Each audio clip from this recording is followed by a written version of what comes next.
Hey everyone and welcome to Comic Breakdown. If you are new to the channel, do me a favor, hit that sub button, hit that notification bell, make sure you're not missing any of the content that we have coming out. And today, we are diving into Endless Winter Justice League Dark. Now this will be Justice League Dark issue number 29. This will be Endless Winter part 7. Now if you haven't been keeping up with the Endless Winter event that has been taking place all of December, go ahead and go check out parts 1 through 6 in my playlist for DC's Endless Winter. It's in the description. It's at the top of this video. It really has been a unique and interesting comic, and I personally think it's definitely well worth the time to at least give it a chance. So without further ado, let's dive into this issue. So this issue, like all the others, picks us up at 10th century Arctic Circle, Greenland. Olafsson has released all of his ice monsters upon the world. The ice had swallowed his family whole, and so all that remained was his rage. And so they fought. The Queen of the Amazons, Black Adam, and the Viking Prince, all standing side by side. And the Viking Prince,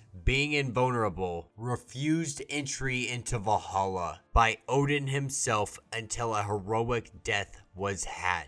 And just so be, this is that day, because the Frost King stands before him with his sword, and they clash, but in the end the Frost King overwhelms him and gets a sword straight to the belly. And to make it a heroic death, the Viking Prince takes the Frost King over the cliff with him. And with those two falling off the side of the cliff, our Queen and Black Adam are fighting off what is remaining of these ice monsters the best they can. Now picking up with the Frost King as they fall down, we start to see a little bit of remnants of the man underneath the monster. Now this is where we pick up in present day in the Bolivian bar, and everybody's sitting around, Flash and all these individuals are sitting down, listening to the story being told. And so really unsure of what to do, Wonder Woman has been having Kirk do some research on exactly how they can combat this. And so to gain some knowledge, they reached out to the black, the red, the gray, the divide, and the green.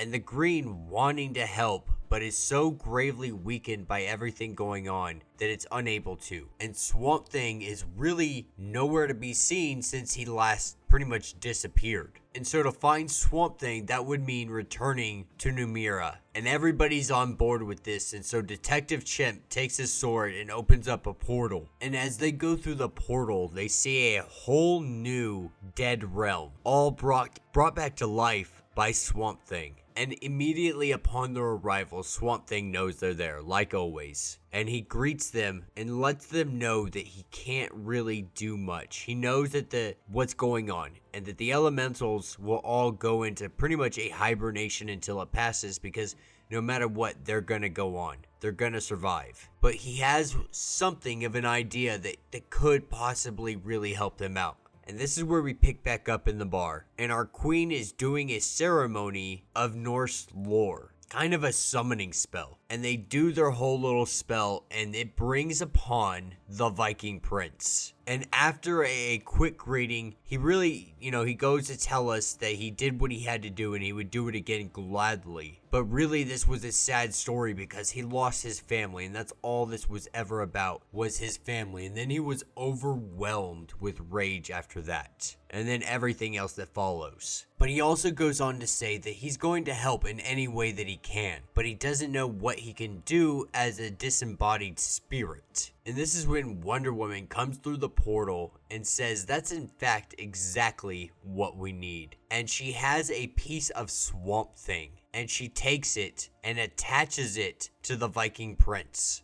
And this is when we see the Green have a new champion. Now that will be the end of that issue, but I do want to try something a little bit different than I usually do. Now I usually do these videos individually, and if you would like me to do so from now forward, let me know down in the comments. But this video, I'm going to try doing it together and see how you guys like it, see if it's something you enjoy. And so we're going to hop right in to Endless Winter Part 8, Black Adam. Now, I'm pretty sure that this is a one-shot, so there's not going to be any more to this. Now, in Black Adam Endless Winter Part 8, we pick up in 10th century, and we have Black Adam and the Queen fighting off a horde of these ice monsters, and it's just endless.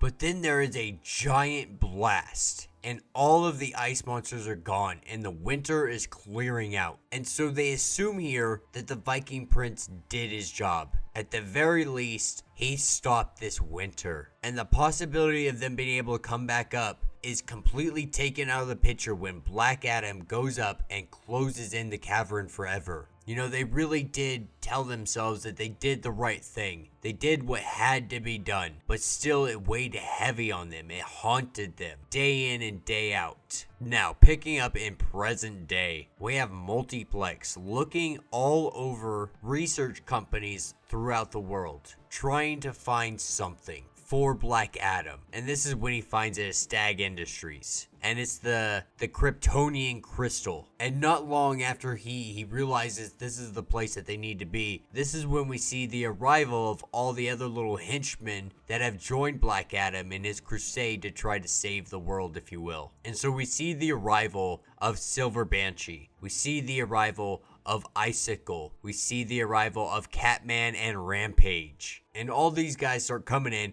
and just laying waste to all of Stag's people. And Black Adam makes his entrance. You know, because Black Adam's pissed. Like, the whole world is suffering because of the things that he's done. And then he sees this giant crystal and realizes that there's actually people alive inside of it. But before anything is even be able to said, we see the arrival of the Frost King. And him and Black Adam immediately, recognizing one another, start just duking it out. And Black Adam is really getting handed to him here. He uses Multiplex to the point that he has Multiplex try to create as many copies and just shoot them out. Try to overwhelm him, but it doesn't work. And Black Adam has to resort to threatening the Frost King's family with death for him to surrender. But right before he surrenders, this is when Stag turns on one of his kryptonite empowered robots, and it starts just shooting up the place. And it shoots directly into the Frost King's chest, but little to Stag's knowledge, this actually makes the Frost King stronger. And so he's getting bigger and stronger, and he rips Black Adam up in his hand like a puny little tiny ant. And everybody's looking up in amazement, just completely in awe of what